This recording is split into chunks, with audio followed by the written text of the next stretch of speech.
Hello बच्चों, chemical bonding के lecture number 2 में आप सबका बहुत बहुत स्वागत है।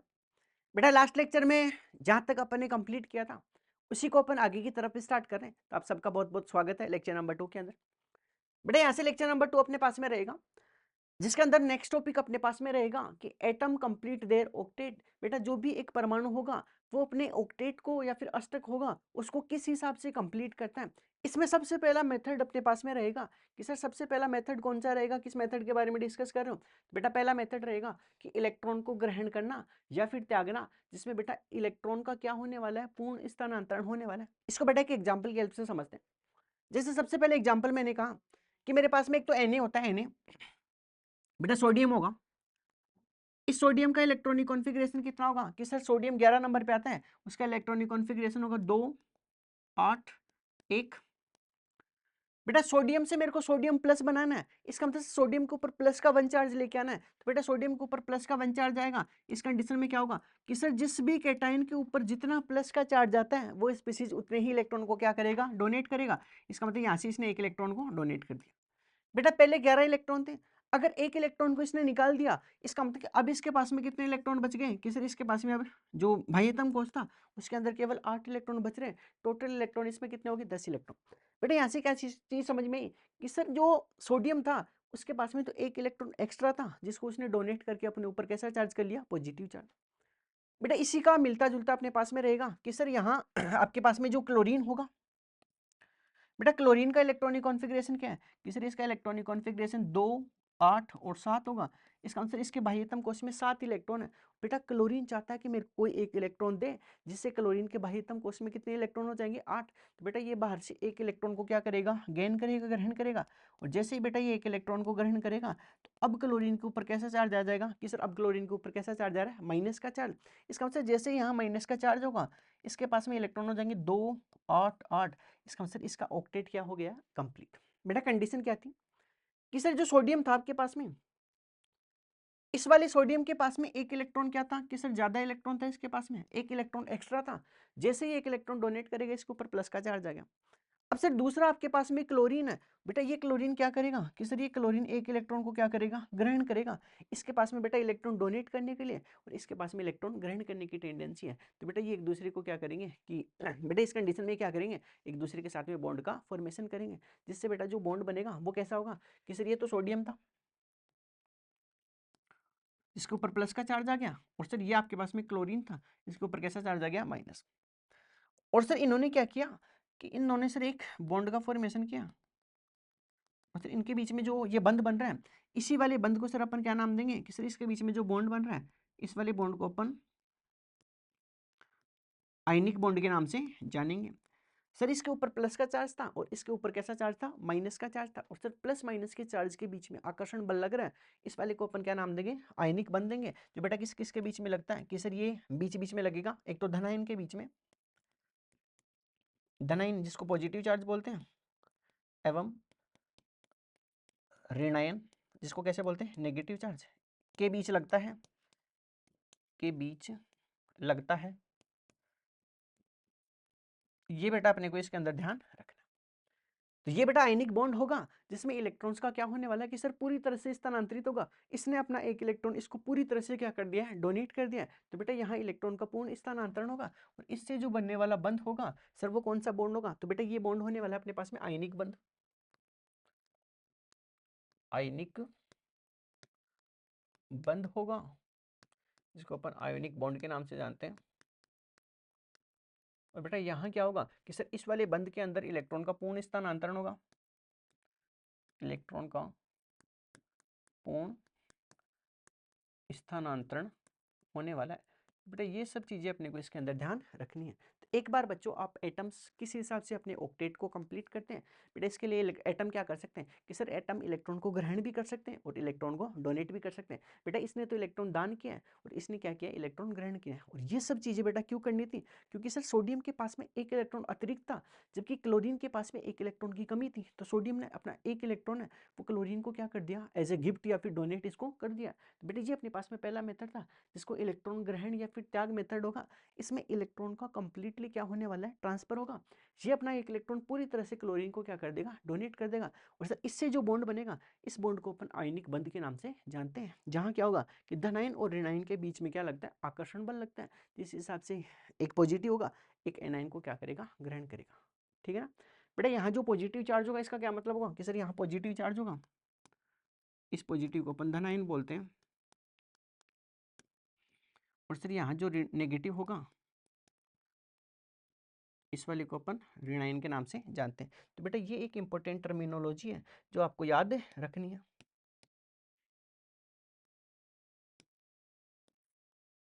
ये बेटा अपने को ध्यान रखना है। तो एक बार बच्चों आप यहाँ तक इसको नोट करो, फिर आगे की तरफ चलते हैं।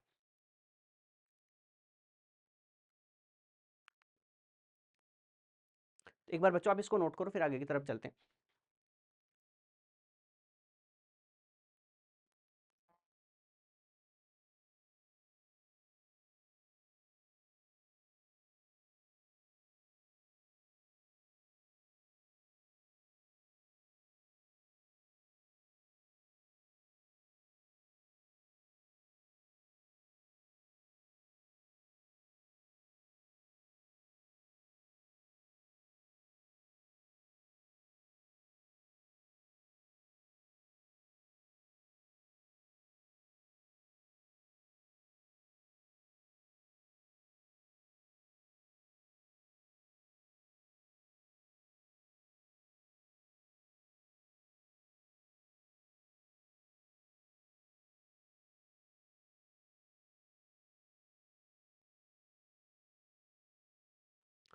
इसके बाद में बच्चों नेक्स्ट पॉइंट के ऊपर चलते हैं। ये तो अपने पास में इलेक्ट्रॉन का ग्रहण या फिर इलेक्ट्रॉन का क्या था, त्याग था, जिसमें इलेक्ट्रॉन का पूर्ण स्थानांतरण हो रहा था।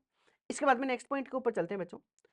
नेक्स्ट पॉइंट अपने पास में रहेगा जिसमें कोई भी इलेक्ट्रॉन होगा वो अपने ऑक्टेट को कंप्लीट करता है। उसका सेकंड मेथड अपने पास में रहेगा कि इलेक्ट्रॉन की क्या होने वाली है, समान साझेदारी होगी, शेयरिंग ऑफ इलेक्ट्रॉन बोलते हैं। बेटा इसमें ऑक्टेट कंप्लीट करने के लिए दो जो एटम्स होंगे वो एक दूसरे को क्या करेंगे, सर इलेक्ट्रॉन्स को कंप्लीटली एक दूसरे को शेयर करेंगे, यहाँ इलेक्ट्रॉन की समान साझेदारी होगी। बेटा इससे जो बॉन्ड बनता है, इस वाले बॉन्ड को अपन कोवेलेंट बॉन्ड के नाम से जानते हैं। इसका बेटा एक एग्जाम्पल लेता हूँ मैं। इसमें एग्जाम्पल अपन CO2 का एग्जाम्पल लेते हैं। बेटा CO2 जो होगा उसके जनरल स्ट्रक्चर कैसी होती है कि सर CO2 ऐसा दिखेगा, ये तो कार्बन होगा, इस तरफ ऑक्सीजन डबल बॉन्ड, और इस तरफ भी डबल बॉन्ड ऑक्सीजन होगा। ठीक है। अब बेटा इसकी अपन को स्ट्रक्चर बनानी है, तो इसकी स्ट्रक्चर कैसे बनाएंगे कि सर इसकी स्ट्रक्चर में ऐसा होगा कि आपके पास में कार्बन है, इस कार्बन के बाह्यतम कोश में 4 इलेक्ट्रॉन थे, तो कार्बन ऐसा दिखेगा। इसके इलेक्ट्रॉन को बेटा मैं इसे डॉट डॉट से रिप्रेजेंट कर रहा हूं।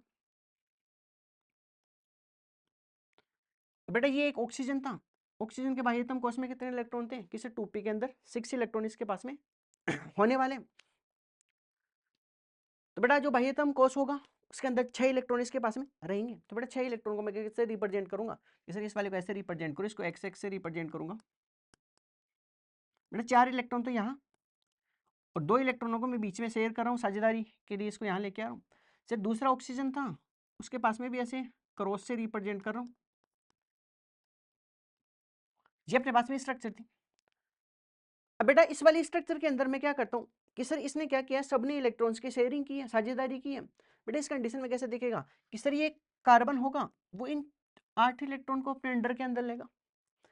सर दूसरी कंडीशन होगी, उस वाली कंडीशन में क्या होगा कि सर दूसरी कंडीशन के अंदर ऑक्सीजन होगा, उसके पास में 4 इलेक्ट्रॉन तो यहाँ और 4 इलेक्ट्रॉन ये होगा, इसको भी अपने अंडर में लेगा। सर अगली कंडीशन में क्या होगा कि ये ऑक्सीजन होगा, इन 4 इलेक्ट्रॉन्स को भी क्या करेगा, अपने अंडर के अंदर लेने वाला है। इसका मतलब सर यहाँ जो बॉन्ड फॉर्मेशन होगा उसमें इलेक्ट्रॉन्स की क्या हुई है, समान साझेदारी हुई है। ऑक्सीजन ने अपने 2 इलेक्ट्रॉन यहाँ रखे, उसने भी 2 इलेक्ट्रॉन यहाँ, और कार्बन ने अपने 2 इलेक्ट्रॉन को यहाँ रख दिया। यहाँ सर इलेक्ट्रॉन्स की क्या होने वाली है, समान साझेदारी होने वाली है। और इससे सर जो बॉन्ड बन के आएगा वो कौन सा बॉन्ड रहेगा अपने पास में, कोवेलेंट बॉन्ड रहेगा। तो कोवेलेंट बॉन्ड में क्या होगा, इलेक्ट्रॉन की समान साझेदारी होगी,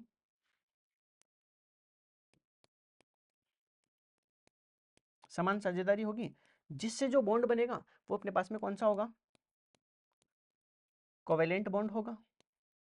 बेटा इस इलेक्ट्रॉन के कोवेलेंट बॉन्ड के अंदर जो फॉर्मेशन होगा उसके अंदर इलेक्ट्रॉन्स की क्या होने वाली है, समान साझेदारी होने वाली है। इसका सबसे बेसिक लेवल का एग्जांपल अपन ने CO2 देगा। तो एक बार बच्चों यहाँ तक आप इसको नोट करो, इसके बाद में नेक्स्ट पॉइंट के ऊपर चलते हैं।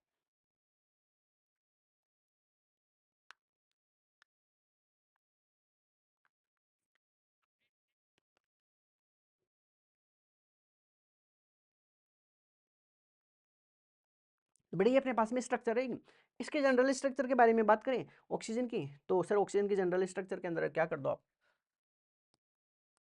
ऐसे 4 इलेक्ट्रॉन है इसके पास में, उसको आप डॉट डॉट से भी क्या कर सकते हो, रिप्रेजेंट कर सकते हो। बेटा ये अपने पास में स्ट्रक्चर रहेगी किसकी, किस ये जनरल स्ट्रक्चर आपके पास में ऑक्सीजन होगा उसकी स्ट्रक्चर रहेगी। तो ये बेटा अपने पास में समान साझेदारी सा। सर अगला ये भी तो हो सकता है कि इसमें इलेक्ट्रॉन्स होंगे, वो जो अपने पास में साझेदारी होगी वो एक समान साझेदारी ना हो, असमान साझेदारी से भी एक बॉन्ड बनता है जिसको बेटा अपन कोऑर्डिनेट बॉन्ड के नाम से जानते हैं। तो थर्ड पॉइंट के ऊपर आते हैं। थर्ड पॉइंट अपने पास में रहेगा कि इलेक्ट्रॉनों की असमान साझेदारी होगी, इसमें इलेक्ट्रॉन्स होंगे उसकी साझेदारी अपने पास में समान नहीं होगी, उसके बारे में डिस्कस करते हैं। और बेटा इससे जो बॉन्ड बनेगा उस वाले बॉन्ड को अपन कोऑर्डिनेट बॉन्ड के नाम से जानते हैं। बेटा इसका एक एग्जांपल लेता हूं, मैं बेसिक एग्जांपल से सिखाता हूं कि सर इसका सबसे जनरल एग्जांपल आप ऐसा ले। बेटा जनरल एग्जांपल ऐसा है कि मेरे पास में NH3 था जिसको मैं अमोनिया बोलता हूं। बेटा NH3 की स्ट्रक्चर ऐसी थी कि सर नाइट्रोजन के बाह्यतम कोश में 5 इलेक्ट्रॉन थे, 5 में से 3 इलेक्ट्रॉन तो इसने हाइड्रोजन के साथ में बॉन्डिंग में काम में लगा दिए, 2 बेटा इसके पास में इलेक्ट्रॉन जिसको अपन एक लोन पेयर बोलते हैं। सर इसकी रिएक्शन आप BF3 के साथ में कराओ।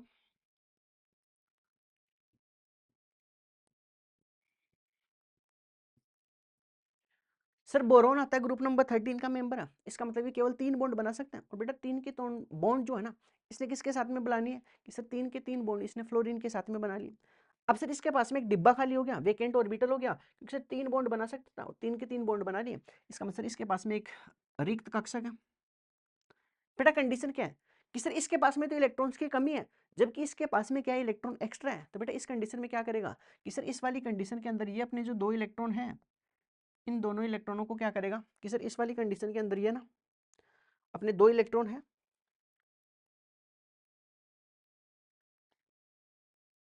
कि सर इस वाली कंडीशन में क्या करेगा, नाइट्रोजन अपने 2 इलेक्ट्रॉन है, उन दोनों इलेक्ट्रॉनों को किसको डोनेट करेगा कि सर इस वाली कंडीशन में नाइट्रोजन अपने दोनों इलेक्ट्रॉन को है वो इस BF3 को डोनेट कर देगा। बेटा ये नाइट्रोजन अपने दोनों इलेक्ट्रॉन है, इसको क्या करेगा, यहाँ से इसके अंदर डोनेट कर देगा। बेटा इसके अंदर इलेक्ट्रॉन्स की समान साझेदारी नहीं हुई है, क्यों नहीं हुई है कि सर इसने 2 इलेक्ट्रॉन इसको डोनेट किया, इसका मतलब असमान साझेदारी होगी। तो बेटा आगे चलकर कैसा दिखेगा कि सर ये आगे चलकर ऐसा दिखेगा कि सर ये आगे चलकर जो डायग्राम है वो अपने पास में ऐसा रहेगा कि ये तो आपके पास में NH3 था,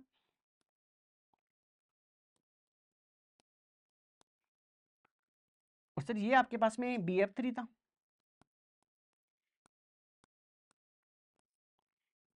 कि सर इस कंडीशन में हुआ यह था कि नाइट्रोजन ने अपने 2 इलेक्ट्रॉन किसको डोनेट किए थे, बोरॉन को डोनेट किए थे। तो बेटा नाइट्रोजन ने अपने दोनों इलेक्ट्रॉन इस बोरॉन को डोनेट किए, जिससे डोनेट किए बेटा उसको अपन एक एरो का निशान होगा, तीर का निशान, उससे क्या करते हैं, रिप्रेजेंट करते हैं। बेटा इसी एरो को अपन किस नाम से जानते हैं कि सर ये आपने जो एरो लगाया, इसी एरो को अपन कोऑर्डिनेट बॉन्ड के नाम से जानते हैं। तो बेटा ये एरो किसकी तरह काम करेगा कि सर ये जो एरो होगा वो आपके पास में इसी वाली बॉन्ड को अपन क्या बोलते हैं, इस बॉन्ड को अपन कोऑर्डिनेट बॉन्ड बोलते हैं।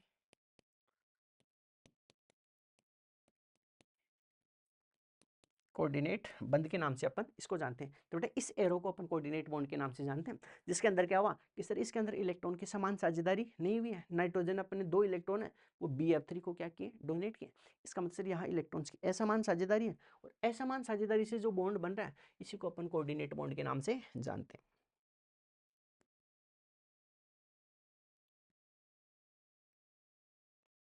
इस वाले बॉन्ड को अपन बेटा किस नाम से जानते हैं, कोऑर्डिनेट।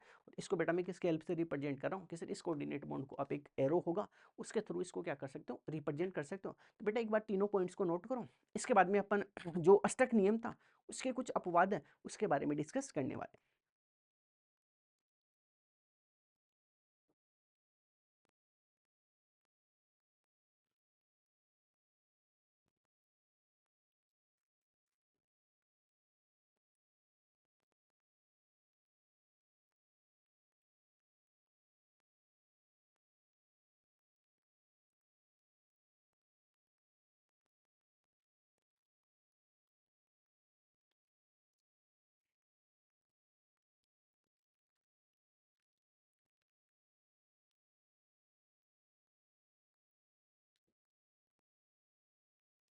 इसके बाद बच्चों नेक्स्ट पॉइंट के ऊपर चलते हैं यहाँ से। नेक्स्ट पॉइंट अपने पास में रहेगा एक्सेप्शन ऑफ ऑक्टेट रूल, अष्टक नियम के अपवाद। तो नेक्स्ट हेडिंग क्या रहेगी, अष्टक अष्टक नियम के अपवाद। ये अपने पास में नेक्स्ट रीडिंग रहेगी, जिसमें सबसे पहला है कि अपूर्ण अष्टक कोष्टक तथा इसी को अपन इलेक्ट्रॉन न्यून यौगिक बोलते हैं। बेटा इलेक्ट्रॉन न्यून यौगिक का मतलब है कि सर इलेक्ट्रॉन न्यून यौगिक होगा, उसकी डेफिनेशन क्या होगी? तो बेटा इसकी डेफिनेशन होगी न्यून का मतलब कमी। तो बेटा यहाँ क्या होने वाला है कि सर यहाँ इलेक्ट्रॉन की कमी होने वाली है। तो इसकी डेफिनेशन मैं ऐसा लिखूं, तो इसकी डेफिनेशन ये होगी कि वह केंद्रीय परमाणु, वह केंद्रीय परमाणु जिसके संयोजी कोष में, जिसके संयोजी कोष में, संयोजी कोष जिसको वैलेंस शेल बोलते हैं, संयोजी कोष में 8 इलेक्ट्रॉन, संयोजी कोष में 8 इलेक्ट्रॉन से कम इलेक्ट्रॉन, 8 इलेक्ट्रॉन से कम इलेक्ट्रॉन उपस्थित होते हैं, होते हैं, उसे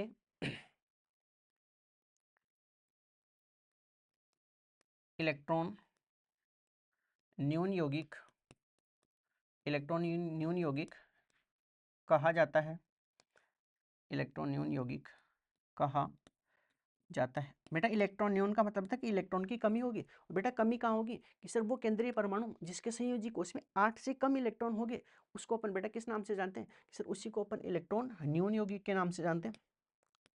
बेटा इसी का दूसरा नाम अपने पास में होता है हाइपोवेलेंट के नाम से भी जानते हैं इसको अपन, हाइपोवेलेंट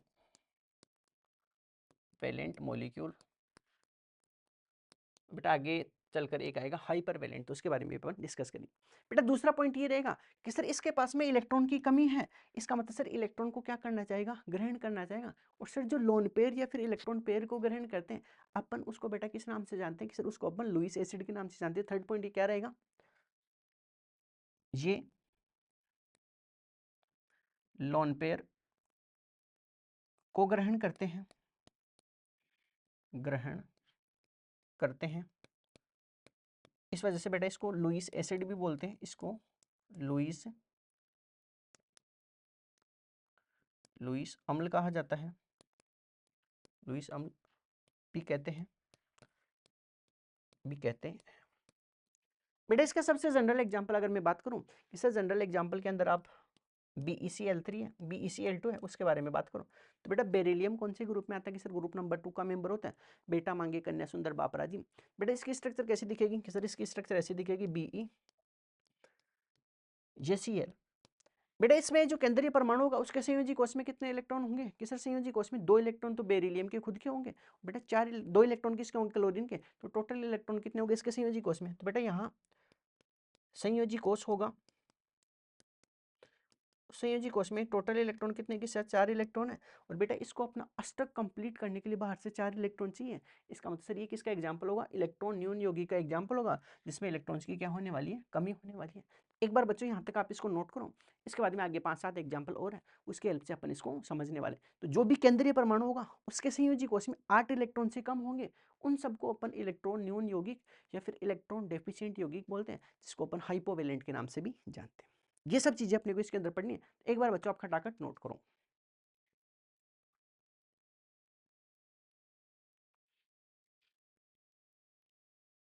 तो जल्दी नोट करो बच्चों एक बार।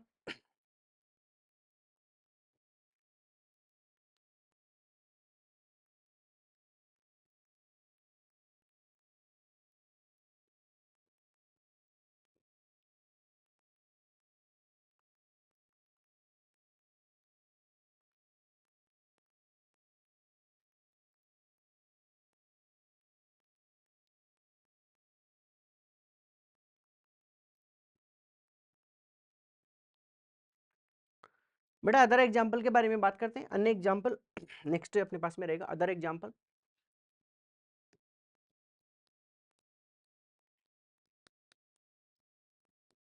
बेटा अदर एग्जाम्पल में जैसे मान लो सबसे पहले एग्जाम्पल में ले कि सर सबसे पहला एग्जाम्पल आपके पास में रहेगा AlCl3। बेटा AlCl3 है, इसमें केंद्रीय परमाणु एल्यूमिनियम है जिसके वैलेंस शेल में कितने इलेक्ट्रॉन होंगे, तो बेटा एल्यूमिनियम ग्रुप नंबर 13 का है, इसका मतलब 3 इलेक्ट्रॉन तो एल्यूमिनियम के होंगे, और बेटा 3 क्लोरीन को जोड़ रखा है तो 3 एटम किसके होंगे, क्लोरीन के। बेटा टोटल इलेक्ट्रॉन कितने होंगे, जिसके पास में वैलेंस शेल के अंदर टोटल इलेक्ट्रॉन 6 इलेक्ट्रॉन है। ऐसे ही सर BCl3 है,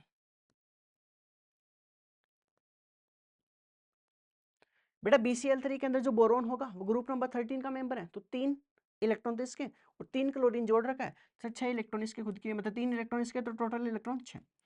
ऐसे SnCl2 है, तो बेटा केंद्रीय परमाणु Sn है, और Sn कौन से ग्रुप में आता है, ग्रुप नंबर 14 में आता है, कहे शिव जी सुने पार्वती, तो Sn जिसको सुने बोलते हैं, ग्रुप नंबर 14 का मेंबर है। तो बेटा 4 इलेक्ट्रॉन तो Sn के खुद के हैं और 2 इलेक्ट्रॉन किसके हो गए, क्लोरीन के, तो टोटल इलेक्ट्रॉन कितने हो गए, 6 इलेक्ट्रॉन।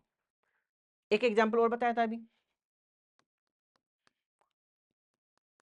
कि सर आपने अभी एक एग्जाम्पल लिया था BeCl2।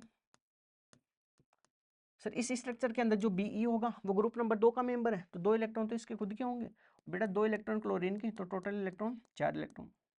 ऐसे ही पांचवा एग्जाम्पल जैसे MgCl2 है, तो बेटा मैग्नीशियम ग्रुप नंबर 2 में आता है, बेटा मांगे कन्या सुंदर उस वाले के अंदर, तो मांगे मतलब Mg जो होगा ग्रुप नंबर 2 का होगा, तो बेटा 2 इलेक्ट्रॉन तो Mg के होंगे और 2 इलेक्ट्रॉन क्लोरीन के, तो टोटल इलेक्ट्रॉन कितने होंगे, 4 इलेक्ट्रॉन। ये सब चीजें बेटा अपने को ध्यान रखनी है। इसका मतलब सर ये वो सब एग्जाम्पल हैं जिसके संयोजी कोश में कितने इलेक्ट्रॉन से कम है, कि सर इन सब के अंदर केंद्रीय परमाणु होगा, केंद्रीय परमाणु के संयोजी कोश में, संयोजी कोश में 8 इलेक्ट्रॉन से कम इलेक्ट्रॉन उपस्थित है। बेटा 8 इलेक्ट्रॉन से कम इलेक्ट्रॉन उपस्थित है, इसी वजह से अपन इसको क्या नाम देते हैं, कि सर इस वजह से आप इसको नाम इलेक्ट्रॉन न्यून यौगिक के नाम से अपन इसको जानते हैं। तो बेटा एक बार इन 4-5 एग्जांपल्स को नोट करो, इसके बाद में अपन इलेक्ट्रॉन धनी स्पीसीज होगी उसके बारे में बात करते हैं।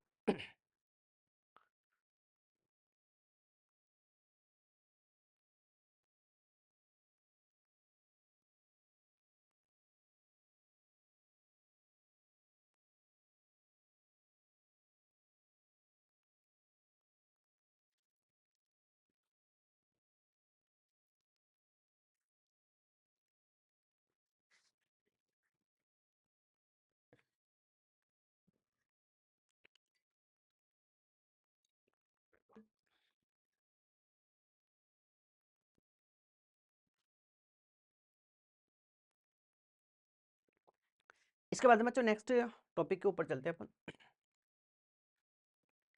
नेक्स्ट टॉपिक अपने पास में रहेगा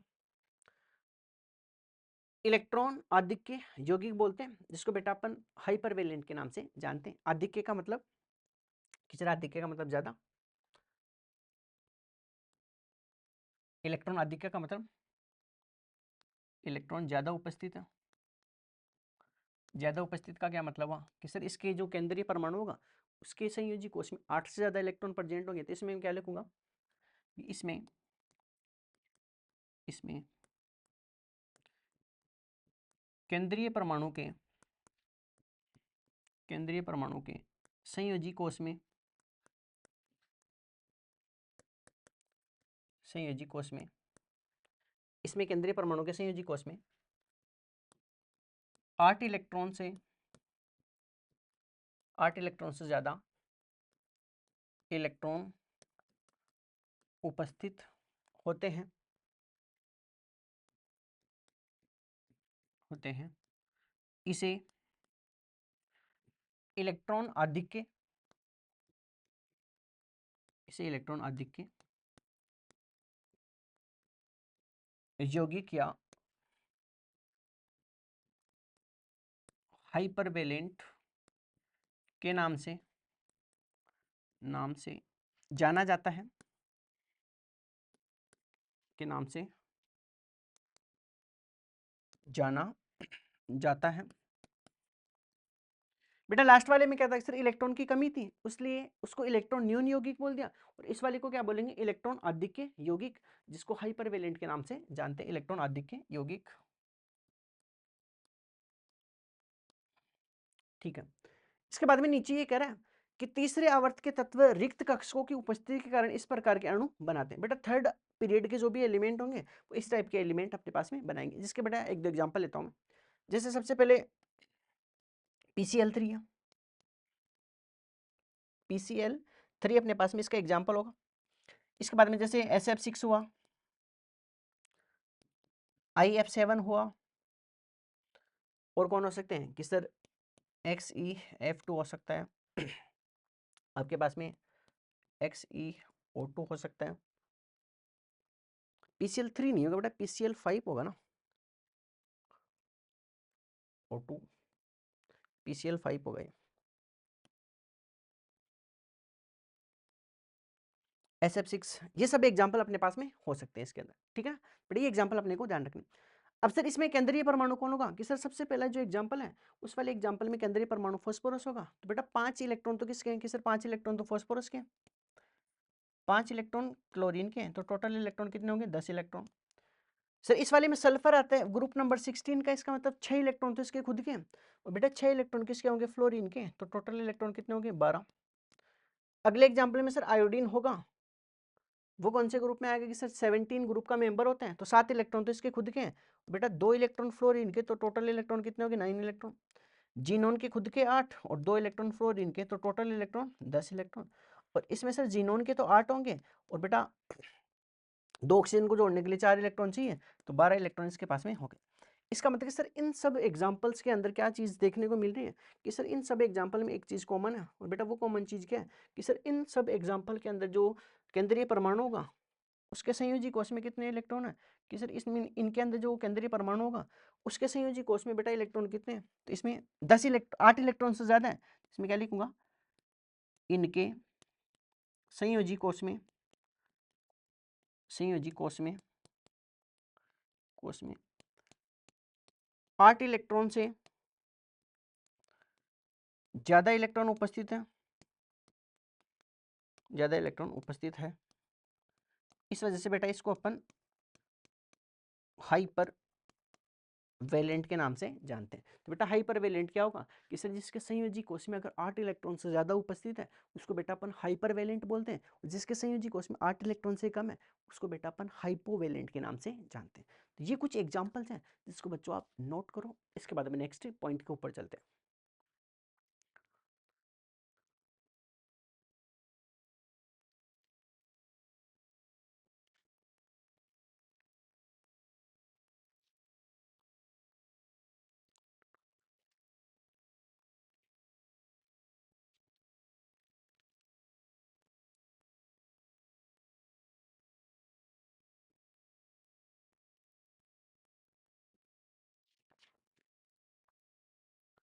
एक बार बच्चों नोट करो आप इसको, आगे चलते हैं फिर।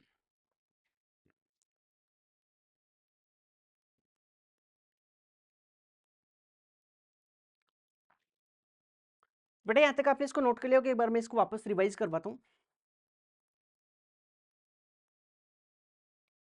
कि सर आज के लेक्चर में सबसे पहले अपन ने जो स्टार्ट किया था टॉपिक, सबसे पहला टॉपिक अपने पास में था कि कोई भी एटम होगा वो अपने अष्टक को कैसे कंप्लीट करता है। बेटा इसका सबसे पहला जो टॉपिक अपने पास में था कि सर सबसे पहला टॉपिक आपने स्टार्ट किया था इसके अंदर, जिसको अपन इलेक्ट्रॉन ग्रहण या फिर त्याग करना बोलते हैं। इसमें बेटा क्या होगा कि सर इस वाले के अंदर इलेक्ट्रॉन्स का पूरी तरह से क्या होगा स्थानांतरण। बेटा जब पूरी तरह से स्थानांतरण होगा तो सर इस कंडीशन के अंदर जो बॉन्ड बनेगा उस वाले बॉन्ड को अपन क्या बोलते हैं, सर इस कंडीशन के अंदर जो भी बॉन्ड बनने वाला है उसको अपन आयनिक बंध के नाम से जानते हैं, जिसमें इलेक्ट्रॉन्स का क्या होगा पूरी तरह से स्थानांतरण होगा। सर इसका सबसे बेसिक लेवल का जो एग्जांपल है उस चीज़ से अपन ने स्टार्ट किया था कि सर एक सोडियम होता है, उसका इलेक्ट्रॉनिक कॉन्फ़िगरेशन कैसा होगा 281। बेटा सोडियम के बाह्यतम कोष में जो आपके पास में 1 इलेक्ट्रॉन है, इसका मतलब 1 इलेक्ट्रॉन एक्स्ट्रा है। बेटा सोडियम क्या करेगा, इस इलेक्ट्रॉन को डोनेट करेगा।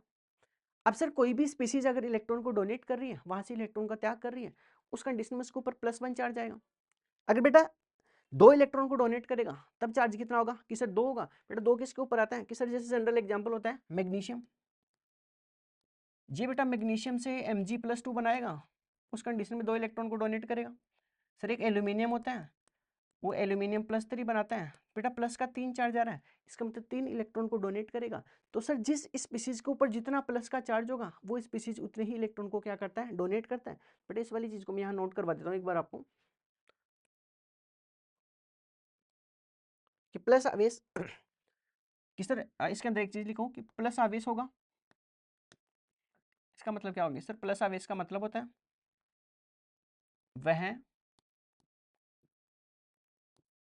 वह उतने ही इलेक्ट्रॉन दान करता है, दान करता है। और सर माइनस आवेश होगा, इसका मतलब क्या होगा कि सर माइनस आवेश का मतलब है कि वह उतने ही इलेक्ट्रॉन ग्रहण करता है। अगर बेटा क्लोरीन के ऊपर -1 चार्ज है, इसका मतलब 1 इलेक्ट्रॉन ग्रहण करेगा, माइनस का 4 चार्ज होता है, इसका मतलब 4 इलेक्ट्रॉन को ग्रहण करेगा। तो बेटा ये एक इंपॉर्टेंट लाइन है जो अपने को याद रखनी है।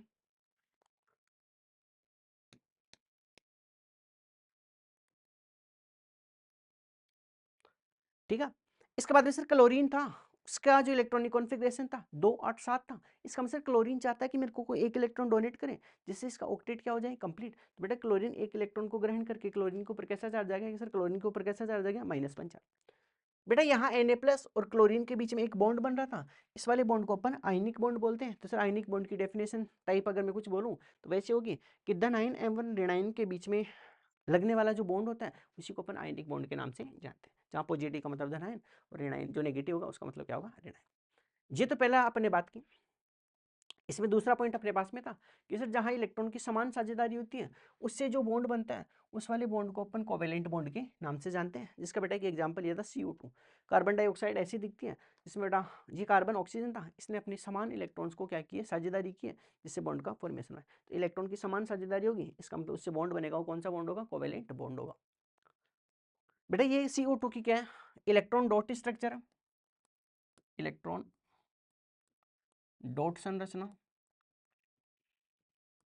ऐसी संरचना आपने इसके अंदर बनाई है। थर्ड अपने पास में रहेगा इलेक्ट्रॉन की असमान साझेदारी, जिससे बेटा बॉन्ड बनेगा, उस बॉन्ड को अपन कोऑर्डिनेट बॉन्ड के नाम से जानते हैं, जिसका एग्जांपल लिया था कि सर जो आपके पास में NH3 होता है उसकी रिएक्शन अगर आप BF3 के साथ में कराओगे तो इस टाइप का बॉन्ड बनेगा। बेटा ये नाइट्रोजन अपने लोन पेयर को जब बोरॉन को डोनेट कर रहा है, सर जिस बॉन्ड से ये डोनेट कर रहा है उसी बॉन्ड को अपन कोऑर्डिनेट बॉन्ड के नाम से जानते हैं। तो ये बॉन्ड कैसा होगा सर? ये बॉन्ड अपने पास में कोऑर्डिनेट बॉन्ड होगा। इसके बाद में बेटा ये तो अनइक्वल कंट्रीब्यूशन थी। इसके बाद में सर अपन ने स्टार्ट किया कि जो अष्टक नियम होगा उसके कुछ अपवाद होते हैं। बेटा अपवाद का मतलब कि 8 इलेक्ट्रॉन से ज़्यादा हो जाए या फिर 8 इलेक्ट्रॉन से कम हो, ये सब इसके क्या होते हैं? एक्सेप्शन होते हैं। सर इसके अंदर सबसे पहला था कि जैसे आपके पास में जो अपूर्ण अष्टक होगा उसमें बेटा कौन होगा कि सर इलेक्ट्रॉन, पहला पॉइंट अपने पास में रहेगा इलेक्ट्रॉन न्यून यौगिक। बेटा इलेक्ट्रॉन न्यून का मतलब कि जहाँ इलेक्ट्रॉन की क्या हो? कमी हो। इसकी डेफिनेशन के अंदर क्या था कि वह केंद्रीय परमाणु जिसके संयोजी कोष, जिसको वैलेंस शेल बोलते हैं, में 8 इलेक्ट्रॉन से कम इलेक्ट्रॉन उपस्थित होते हैं, उसे इलेक्ट्रॉन न्यून यौगिक कहा जाता है। बेटा इलेक्ट्रॉन डेफिशिएंट कंपाउंड या फिर मॉलिक्यूल क्या होगा कि सर जिसके केंद्रीय परमाणु में 8 इलेक्ट्रॉन से क्या होनी चाहिए? कम। फिर इसमें एक कंडीशन और पढ़ेंगे कि बेटा इलेक्ट्रॉन कम है, इसका मतलब दूसरे से इलेक्ट्रॉन को क्या करेगा? ग्रहण करेगा। और बेटा जो लोन पेयर या फिर इलेक्ट्रॉन युग्म को ग्रहण करता है उसको अपन किस नाम से जानते हैं? कि सर ये लुईस एसिड की तरह काम करते हैं, जिसका जनरल एग्जांपल था सर BeCl। तो है इसकी डेफिनेशन जो स्ट्रक्चर होगी वो ऐसी होगी। तो बेटा इसके संयोजी कोष में कितने इलेक्ट्रॉन होंगे? तो बेटा 2 इलेक्ट्रॉन तो Be के खुद के थे और 2 इलेक्ट्रॉन किसके? इसके पास में क्लोरीन के। तो बच्चे एक बार यहाँ तक आप इसको नोट करो, फिर आगे वाला होगा उसको अपन स्टार्ट करते हैं।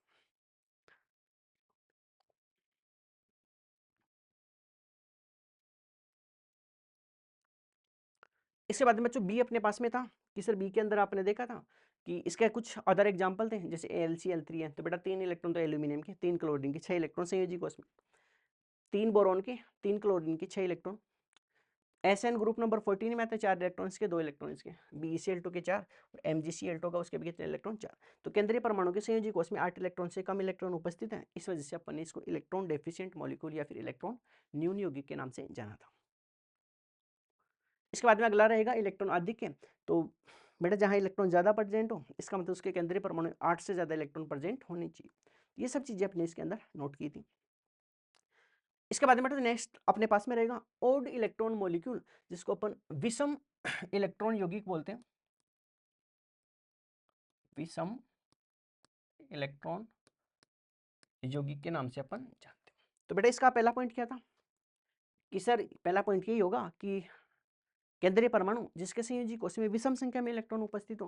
बेटा इसका पहला पॉइंट ये है कि केंद्रीय परमाणु जिसके बाह्यतम कोश में अयुग्मित इलेक्ट्रॉन तथा विषम संख्या में इलेक्ट्रॉन उपस्थित हो, उन सबको अपन किस नाम से जानते हैं? Odd electronic species. जैसे 7 इलेक्ट्रॉन हो सकते हैं, 11 इलेक्ट्रॉन, ये सब कैसे हैं? कि सर ये सब विषम इलेक्ट्रॉन है। जैसे NO है, तो बेटा NO की स्ट्रक्चर के अंदर बाह्यतम कोश में कितने इलेक्ट्रॉन? कि सर जो नाइट्रोजन होगा उसके पास में तो 5 इलेक्ट्रॉन, और बेटा ऑक्सीजन होगा उसके पास में 6 इलेक्ट्रॉन, तो टोटल इलेक्ट्रॉन कितने होंगे सर? 11 इलेक्ट्रॉन। ऐसे एक नाइट्रोजन के पास में तो 5, और बेटा एक ऑक्सीजन के पास में 6 इलेक्ट्रॉन, दो के पास में कितने हो गए? 12। 12 और 5 कि सर 17 इलेक्ट्रॉन। इस वाले में क्लोरीन के पास में तो 7 इलेक्ट्रॉन, और एक ऑक्सीजन होगा उसके पास में 6 इलेक्ट्रॉन, तो दो के पास में 12। 12 और 7 सर इसके पास में 19 इलेक्ट्रॉन। और सर ये इलेक्ट्रॉन कैसे हैं? कि सर इन सब के अंदर ये जो इलेक्ट्रॉन है ये विषम संख्या के अंदर है। कि सर ये सभी इलेक्ट्रॉन है तो कैसे हैं? विषम संख्या में।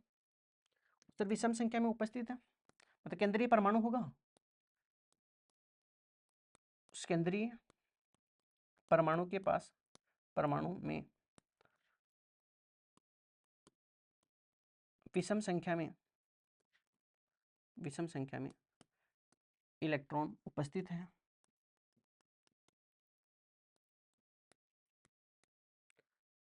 सेकंड पॉइंट अपने पास में रहेगा कि सर अयुग्मित इलेक्ट्रॉन की उपस्थिति के कारण यह प्रकृति में कैसा होगा? पैरामैग्नेटिक। बेटा जो मैग्नेट है उसके दो बिहेवियर होते हैं। पहला जो मैग्नेटिक बिहेवियर होगा उसके बारे में बात करता हूँ, चुंबकीय प्रवृत्ति। चुंबकीय प्रवृत्ति, अगर बेटा अयुग्मित इलेक्ट्रॉन उपस्थित है, अयुग्मित इलेक्ट्रॉन प्रेजेंट है, तो बेटा उस कंडीशन में जो मैग्नेटिक बिहेवियर होगा वो कैसा होगा सर? पैरामैग्नेटिक।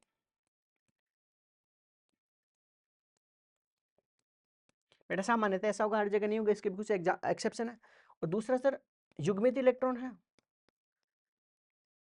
युग्मित इलेक्ट्रॉन प्रेजेंट है, तो उसको अपन बेटा किस नाम से जानते हैं? डायामैग्नेटिक।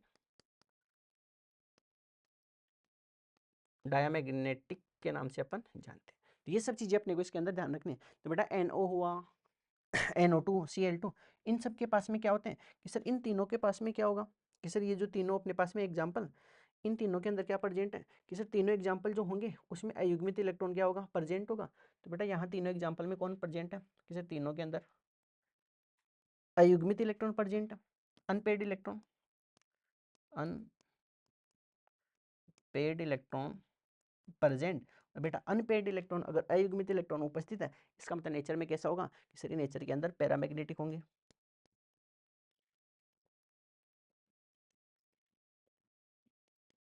नेचर के अंदर कैसे होने वाले? पैरामैग्नेटिक। बेटे दोनों पॉइंट आपको इसके अंदर याद रखने हैं, जिसमें ओड इलेक्ट्रॉनिक स्पीसीज के बारे में अपन बात करते हैं। तो एक बार बच्चों आप इसको नोट करो।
इसके बाद बच्चों नेक्स्ट एग्जांपल जो अपने पास में पॉइंट रहेगा उसके ऊपर चलते हैं, पॉइंट नंबर 4 के ऊपर। तो बेटा पॉइंट नंबर 4 अपने पास में रहेगा कि जिसको ये बोल रहा है cation having pseudo inert configuration, कि धन आयन जिसमें छदम अक्रिय विन्यास हो। बेटा छदम अक्रिय विन्यास उनमें होता है जिसके बाह्यतम कोश में कितने इलेक्ट्रॉन प्रेजेंट हो। कि सर जिसके बाह्यतम कोश में 18 इलेक्ट्रॉन प्रेजेंट होते हैं, उन सबको अपन किस नाम से जानते हैं? छदम अक्रिय विन्यास से। तो बेटा धन आयन जिसके, इसमें से लिखेंगे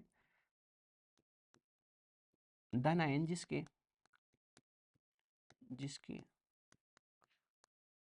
बाह्यतम कोश में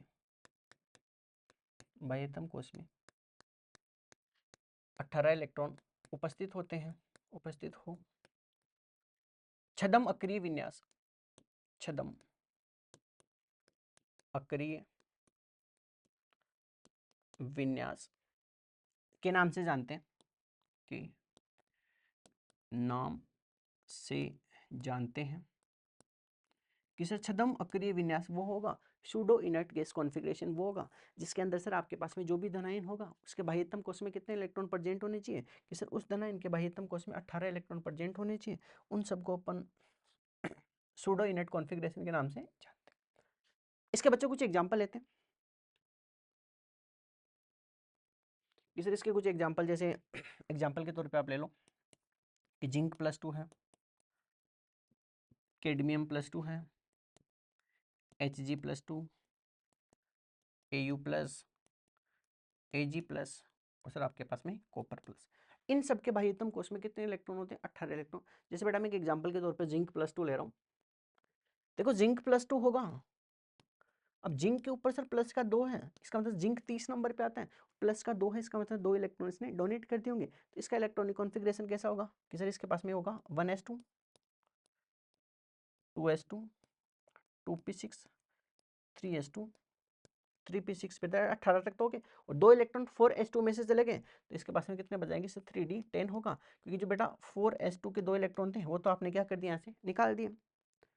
अब सर इसका बाह्यतम कोश कौन सा होगा, कि सर बाह्यतम कोश वो होगा जिसके लिए n की वैल्यू ज्यादा होगी। यहाँ n की वैल्यू कितनी है, कि सर यहाँ n की वैल्यू 3 है, इसका मतलब इस वाले में कितने इलेक्ट्रॉन है, कि सर यहाँ इलेक्ट्रॉन आपके पास में होंगे, s के अंदर 2 इलेक्ट्रॉन, 6 इलेक्ट्रॉन या 8 इलेक्ट्रॉन, 8 और 10 18, इसका मतलब इसमें कितने इलेक्ट्रॉन प्रेजेंट है, 18 इलेक्ट्रॉन प्रेजेंट है बाह्यतम कोश में, बाह्यतम कोश में। बट ये सब आपको इसके अंदर ध्यान रखना है। तो ये कुछ एग्जाम्पल है जो आपके पास में केटाइन होगा जिसमें छदम अक्रिय विन्यास पाया जाता है। तो एक बार बच्चों आप इसको नोट करो। इसके बाद में लास्ट पॉइंट होगा जिसके ऊपर अपन चढ़ने वाले हैं, जिसमें 9 से 17 इलेक्ट्रॉन प्रेजेंट होंगे, उसके बारे में अपन बात करते हैं।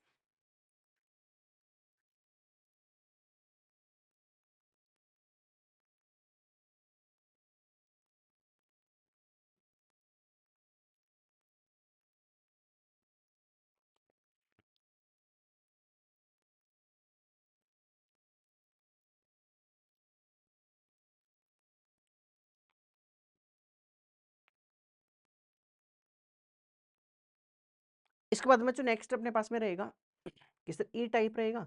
ई टाइप क्या है, कि द नाइन जिसके बाह्यतम कोश में 9 से 17 इलेक्ट्रॉन हो, जिसके बेटा कुछ अपने को एग्जांपल दे रखे हैं। जैसे यहाँ एग्जांपल नंबर मैं इसी में से एक एग्जांपल ले लेता हूँ, जैसे Fe+3 है,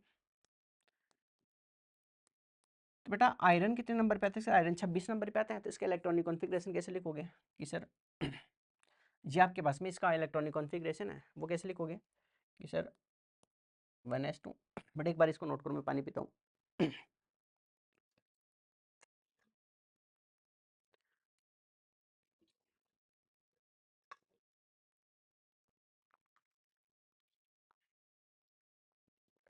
तो बेटा इसके electronic configuration 1s2, 2s2, 1s2, 2s2, 2p6, 3s2, 3p6। बेटा आयरन 26 पे था, 3 इलेक्ट्रॉन चले गए, तो 2s में से तो 2 इलेक्ट्रॉन चले गए, 23 इलेक्ट्रॉन बचेंगे। तो 2s में से 2 इलेक्ट्रॉन चले गए तो 18, और 2 तो यहाँ कितने हो गए, कि सर 2 यहाँ आपके पास में ये थे, 23 इलेक्ट्रॉन बचने चाहिए ना, 23 इलेक्ट्रॉन बेटा यहाँ से बचेंगे, तो ये तो कितने हो गए, कि सर आपके पास में 18 इलेक्ट्रॉन तो हो गए। और बेटा 3 जो आपके पास में 5 इलेक्ट्रॉन होंगे वो किसके अंदर होंगे, 3d5 के अंदर होंगे 5 इलेक्ट्रॉन। ठीक है, 6 इलेक्ट्रॉन मतलब 3 इलेक्ट्रॉन निकालने थे, तो 4s में से 2 इलेक्ट्रॉन, एक इलेक्ट्रॉन किस में से लग गया, 3d6 में से। तो बेटा यहाँ बाह्यतम कोश कौन सा है, कि सर इसके लिए बाह्यतम कोश तो यही होगा। और बेटा इसके बाह्यतम कोश में कितने इलेक्ट्रॉन, कि सर इसके बाह्यतम जो कोश था उसके अंदर नंबर ऑफ इलेक्ट्रॉन कितने नजर आ रहे हैं, कि सर इसके अंदर जो इलेक्ट्रॉन है वो कितने होंगे, बेटा 8 और 5 13 इलेक्ट्रॉन इसके पास में होने वाले हैं। तो बेटा यहाँ 13 इलेक्ट्रॉन, 13 इलेक्ट्रॉन है, इसका मतलब 18 इलेक्ट्रॉन से तो क्या होंगे, कम होंगे, इसका मतलब इसका एग्जाम्पल हो सकता है। ऐसे बेटा जैसे Mn+2 होगा, उसका एग्जाम्पल भी इसके अंदर अपन ले सकते हैं। Mn कितने नंबर पे आता है, कि सर Mn होगा वो आपके पास में 23 नंबर पे होगा। इसके एग्जाम्पल से भी अपन इसको समझ सकते हैं। Fe+2 अगर एग्जाम्पल है बेटा एक इलेक्ट्रॉन और निकल जाएगा तो 3d4 हो जाएगा। इस हिसाब से आप जो Mn+2 है उसके लिए भी कैलकुलेट करना है आपको। और दूसरा अब बेटा टाइटेनियम+2 है उसके लिए एक बार कैलकुलेट करके मेरे को बताओगे। तो बेटा ये आपके पास में था कि इस हिसाब से कोई भी एटम होगा वो अपने अष्टक को क्या कर सकता है, पूर्ण कर सकता है। तो एक बार बच्चों इसको आप नोट करो। इसके बाद में मैं एक बार जो अब तक पढ़ा है उसको वापस जहाँ तक रिवाइज कर लिया था उसके बाद में वापस आगे का रिवाइज करवाता हूँ। तो एक बार बच्चों इसको ये तो करना है और ये 2 क्वेश्चन आप मेरे को कमेंट के थ्रू बताओगे, ठीक है। तो एक बार नोट करो इसको।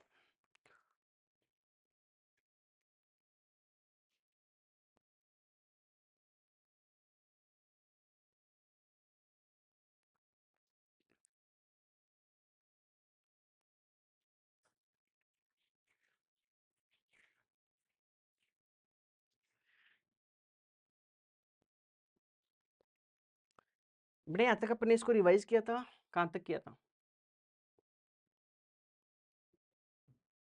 यहाँ तक बच्चों अपने इसको रिवाइज कर लिया था। इसके बाद में बच्चों नेक्स्ट पॉइंट अपने पास में था कि एक्सेप्शन ऑफ ऑक्टेट रूल, जिसमें बेटा जो अष्टक नियम था उसके कुछ अपवाद थे।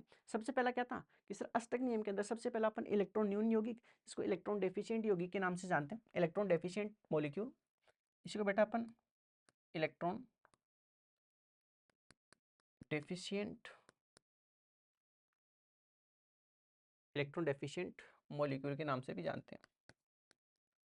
तो बेटा जिसके संयोजी कोष में इलेक्ट्रॉन्स की कमी हो उसी को अपन इलेक्ट्रॉन डेफिशिएंट मॉलिक्यूल के नाम से जानते हैं। इसमें डेफिनेशन क्या थी कि वह केंद्रीय परमाणु जिसके संयोजी कोष में या फिर जिसको वैलेंशियल बोलते हैं 8 से कम इलेक्ट्रॉन उपस्थित होते हैं उसको इलेक्ट्रॉन न्यून यौगिक बोलते हैं, जिसके कुछ एग्जाम्पल वगैरह अपन ने देखे थे। इसके बाद में ये था एक इंपॉर्टेंट कि ओड इलेक्ट्रॉनिक मॉलिक्यूल विषम इलेक्ट्रॉन यौगिक, जिसमें डेफिनेशन क्या थी कि केंद्रीय परमाणु जिसके बाह्यतम कोष में अयुग्मित इलेक्ट्रॉन तथा विषम संख्या में इलेक्ट्रॉन उपस्थित होते हैं। जैसे विषम संख्या मतलब 7 इलेक्ट्रॉन हो गए, 9 इलेक्ट्रॉन, 11 इलेक्ट्रॉन, उन सबके एग्जाम्पल अपने को इसके अंदर ध्यान रखने थे। जिसके 2-3 एग्जाम्पल जैसे NO, NO2, ClO2। बेटा इसके बाह्यतम कोष में कितने 11 इलेक्ट्रॉन, 17 इलेक्ट्रॉन, 19 इलेक्ट्रॉन। और बेटा ये सभी इलेक्ट्रॉन कैसे हैं कि सर ये जो सभी इलेक्ट्रॉन है ये विषम संख्या में आपके पास में इलेक्ट्रॉन प्रेजेंट होने वाले हैं, इस वजह से इस कैटेगरी के अंदर अपन इसको रखा है। अयुग्मित इलेक्ट्रॉन की उपस्थिति कारण यह प्रकृति में कैसा होगा, पैरामैग्नेटिक। बेटा जहां अयुग्मित इलेक्ट्रॉन प्रेजेंट होते हैं वो सब पैरामैग्नेटिक के अंदर होंगे, ऐसा जनरली होता है। हर बार नहीं होता क्योंकि इसके कुछ एक्सेप्शन है जो मोलिकुलर ऑर्बिटल थ्योरी उसके अंदर अपन पढ़ने वाले। और जो बेटा युग्मित इलेक्ट्रॉन होंगे उन सबको अपन डायामैग्नेटिक के नाम से जानते हैं। NO, NO2, ClO2 इन सब में अनपेयर्ड इलेक्ट्रॉन है, इस वजह से बेटा इसका नेचर कैसा होगा कि सर अनपेयर्ड इलेक्ट्रॉन होने की वजह से इसका नेचर कैसा होगा, पैरामैग्नेटिक इसका नेचर होने वाला। इसके बाद में बच्चों फोर्थ पॉइंट क्या था कि धन आयन जिसमें छदम अक्रिय विन्यास हो।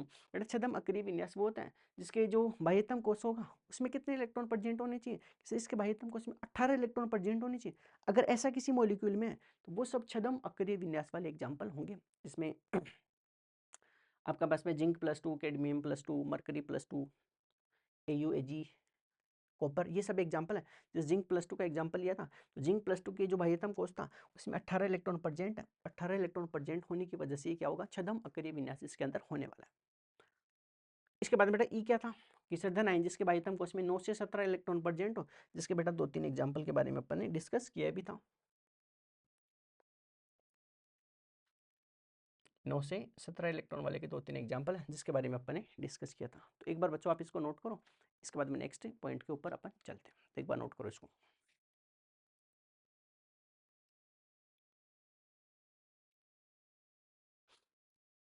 एक बार नोट करो बच्चों इसको।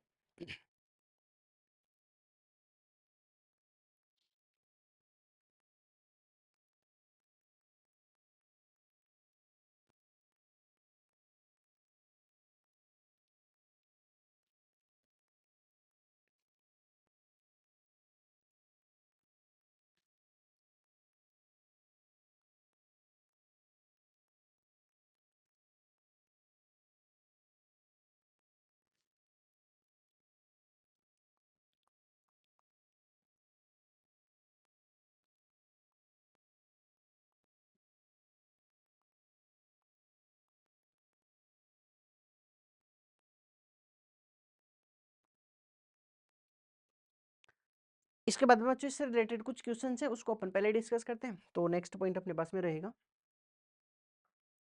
वैलेंसी को अपन बाद में कवर करेंगे, इससे पहले कुछ क्वेश्चन है उसके बारे में डिस्कस करते हैं। तो अपने पास में पहला जो क्वेश्चन है वो ये है कि निम्न में से कौन अष्टक नियम का पालन नहीं करता है। बेटा ऐसा कौन सा मॉलिक्यूल है जो ऑक्टेट रूल का पालन नहीं करेगा, तो इसको बेटा अपने को ध्यान रखना है। ये निम्न में से कौन अष्टक नियम का अपवाद नहीं है। बेटा ऐसा चेक करना था जो ऑक्टेट रूल को क्या नहीं करे, अपवाद नहीं हो। इसका मतलब उसके जो आपके पास में वैलेंस शेल होगा उसमें 8 इलेक्ट्रॉन प्रेजेंट होने चाहिए। बेटा अपवाद नहीं है, इसका मतलब ये होगा। अब चेक कर लो कि किसके जो बाह्यतम जिसको अपन वैलेंसी सेल बोलते हैं उसके अंदर 8 इलेक्ट्रॉन प्रेजेंट होने चाहिए। बेटा पहला एग्जांपल BF3 है कि सर सबसे पहला एग्जांपल BF3 है। इस BF3 के एग्जांपल के अंदर आप इलेक्ट्रॉन के बारे में बात करोगे केंद्रीय परमाणु के संयोजी कोष में। बेटा बोरॉन के पास में 3 इलेक्ट्रॉन है और 3 इलेक्ट्रॉन इसके पास में फ्लोरीन के होंगे क्योंकि फ्लोरीन से बॉन्ड बना रखा है। सर टोटल इलेक्ट्रॉन कितने होंगे, 6 इलेक्ट्रॉन। इसका मतलब सर ये तो अष्टक नियम का अपवाद है, तो बेटा पहला एग्जाम जो ऑप्शन है वो तो नहीं हो सकता। सर बी ऑप्शन आपके पास में है, second option SiCl4। Sir SiCl4 के अंदर सिलिकॉन कौन से ग्रुप में आता है कि ग्रुप नंबर 14 के अंदर आएगा।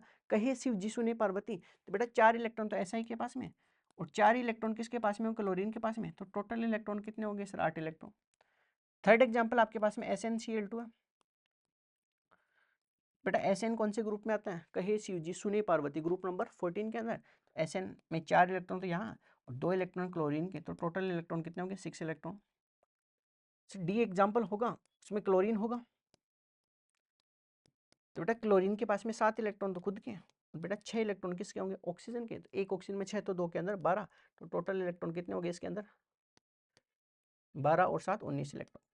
इसका मतलब अष्टक नियम का अपवाद कौन सा नहीं है कि सर यहाँ से जो देखने को मिल रहा है कि इस वाले के अंदर अष्टक नियम होगा, उसका अपवाद तो मेरे को कौन सा नजर नहीं आ रहा। सेकंड ऑप्शन SiCl4 होगा, वो इसका क्या होगा, अष्टक नियम का अपवाद नहीं होगा। बेटा इस वजह से ये भी गलत हो जाएगा और ये भी गलत होगा। सही कौन सा रहेगा, SiCl4 इसके अंदर क्या होने वाला है कि सर सही ऑप्शन होने वाला है। बेटा ये क्वेश्चन नंबर फर्स्ट था, इसको एक बार नोट कर लो आप। इसके बाद में अपन क्वेश्चन नंबर 2 के ऊपर चलते हैं। बेटा कुछ भी दिक्कत वगैरह हो तो आप जो क्लास होती है उसके अंदर आप लाइव चैट के थ्रू पूछ सकते हो, या फिर जो लास्ट में कमेंट बॉक्स ओपन होगा उसके थ्रू भी आप अपने डाउट्स वगैरह पूछ सकते हो। इसके बाद में सेकंड ऑप्शन के ऊपर, सेकंड क्वेश्चन के ऊपर चलते हैं बच्चों। सेकंड क्वेश्चन ये कह रहा है कि निम्न में से कौन सा नाइट्रोजन का ऑक्साइड एक विषम इलेक्ट्रॉन अणु है। तो बेटा विषम कौन सा होगा कि सर विषम तो वो होगा, देखो सबसे पहले ऑप्शन अपने पास में चेक कर लेते हैं, सर ऑप्शन से चेक कर लेते हैं। विषम इलेक्ट्रॉन अणु है तो सर सबसे पहला अपने पास में नाइट्रोजन रहेगा। बेटा इस नाइट्रोजन के पास में कितने इलेक्ट्रॉन है, नाइट्रोजन के पास में तो 5 इलेक्ट्रॉन। बेटा क्या चेक करेंगे इसको कि सर इस नाइट्रोजन के पास में 5 इलेक्ट्रॉन, तो 5 तो भी समी होता है, इसका मतलब यही होगा आंसर। तो एक नाइट्रोजन में 5 तो 2 में 10, एक नाइट्रोजन में 5 तो 2 में 10, वही एक नाइट्रोजन में 5 तो 2 के अंदर कितने होंगे 10, तो 10 तो क्या है सम है। इसका मतलब विषम संख्या में पूछा था, बेटा विषम संख्या में तो कौन सा होगा कि सर NO2 होगा, जिसके अंदर विषम संख्या के अंदर इलेक्ट्रॉन प्रेजेंट होंगे। एक बार बेटा क्वेश्चन नंबर 2 को नोट करो। इसके बाद में क्वेश्चन नंबर 3 के ऊपर चलते हैं।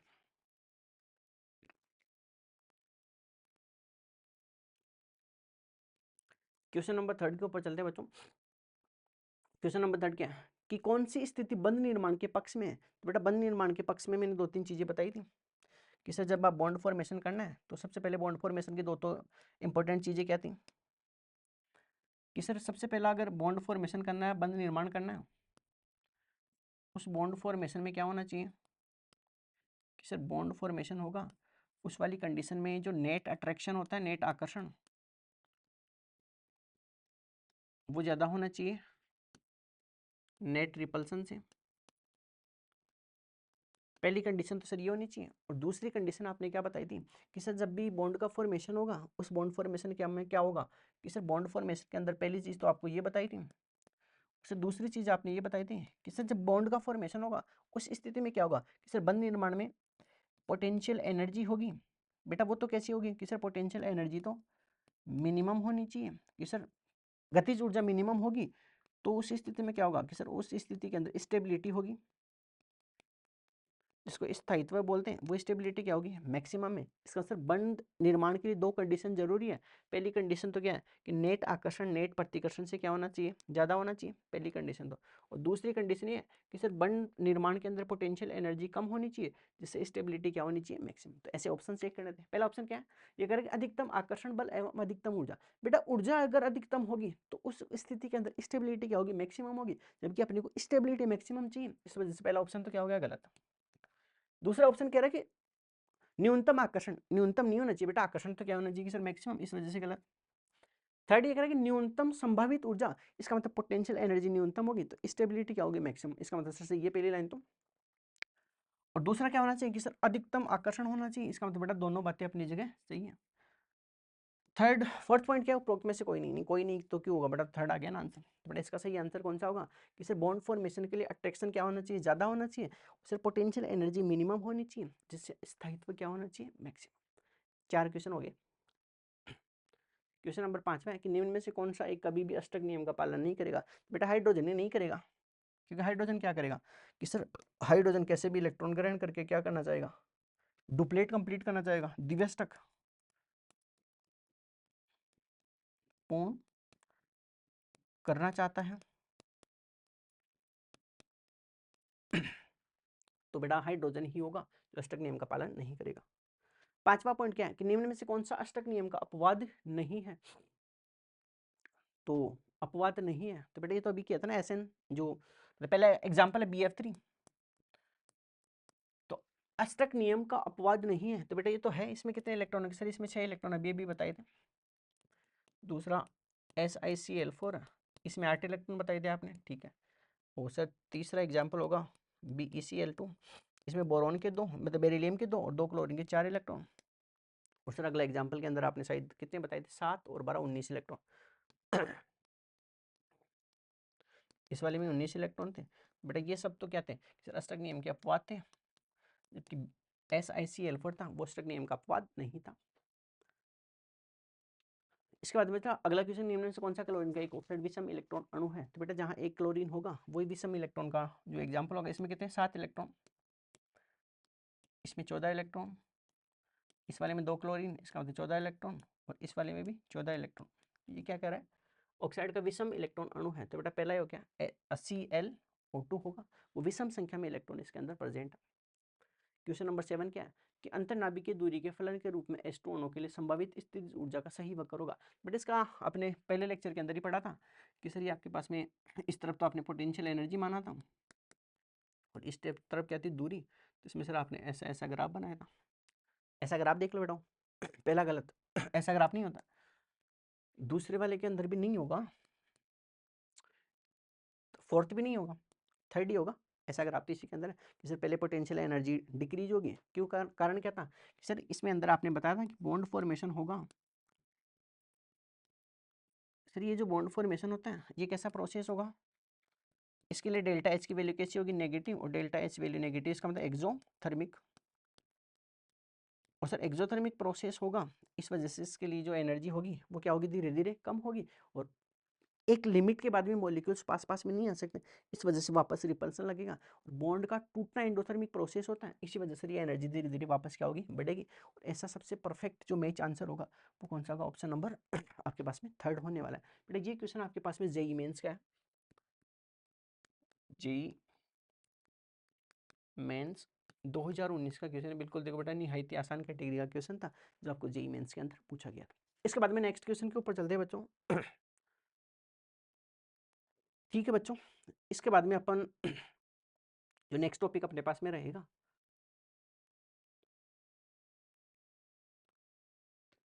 वो अपने पास में नेक्स्ट टॉपिक वैलेंसी रहेगा, जिसको अपन संयोजकता के नाम से जानते हैं। तो बच्चों अपन इस लेक्चर को यहीं समाप्त करते हैं, मिलते हैं नेक्स्ट लेक्चर में। तब तक के लिए आप हंसते रहिए, मुस्कुराते रहिए और साथ में पढ़ते भी रहिए, क्योंकि हंसने मुस्कुराने से काम नहीं चलेगा, पढ़ना भी पड़ेगा। थैंक यू बच्चों।